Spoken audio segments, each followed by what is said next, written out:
Dootha media, power of news. పోతుందంటారు December 15 ఇంకో block buster ready ఉంది బ్రో. అఖండ 2, అఖండ 1 కంటే 2 ఇంకా బెటర్గా ఉంటుందని ఎక్స్పెక్ట్ చేస్తున్నాం బ్రో. అందరూ ట్రోల్ చేస్తున్నారు కదా సినిమాని, గ్రాఫిక్స్ ఎక్కువ ఉన్నాయి. సినిమా అంటేనే గ్రాఫిక్స్ బ్రో, రియలిస్టిక్ ఎవరు చేయరు, మామూలే అది. అంటే వేరే వాళ్ళు చూస్తే ఎవరు చూడరు కానీ బాలయ్య బాబు చేస్తే ఖచ్చితంగా చూస్తారు. అది బాలయ్యకే సెట్ అవుతుంది.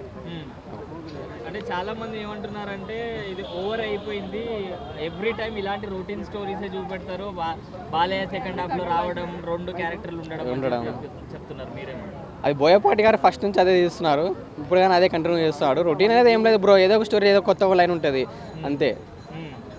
ఎలా అనిపిస్తుంది ఈసారి మూవీ అయితే మూవీ ఎక్స్పెక్టేషన్ హైలైట్ బ్రో ఖచ్చితంగా.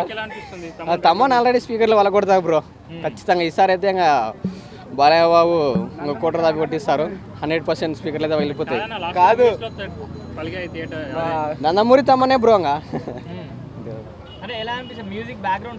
బ్యాక్గ్రౌండ్ స్కోర్ అయితే హైలైట్ ఉంటుంది బ్రో. తమ్మని తగ్గేది ఉండదు, తెలిసిపోతుంది ఆల్రెడీ. అఖండలో చూపించారు, అఖండ 2లో ఇంకా బ్లాక్ బస్టర్. ఇంకా థియేటర్స్లో స్పీకర్ పగిలిపోయే ఛాన్స్ ఉంటుంది బ్రో.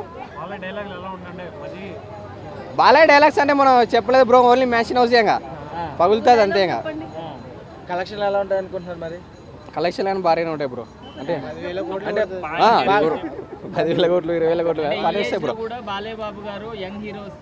పోటీగా వస్తున్నారు బ్రో. అవును, యంగ్ హీరోస్ కదా, అది చాలా హ్యాపీగా ఉంది బ్రో. బాలయ్య బాబు వచ్చేసి ఎందుకంటే ఆ భారీ డైలాగులు కానీ, ఆ త్వర కొడితే ట్రైన్ వెనక్కి పోవడం కానీ ఆ బాలయ్య బాబుకి సెట్ అవుతుంది. వేరే యాక్టర్ చేసి ఎవరు చూడరు bro. For more updates please subscribe Dootha media.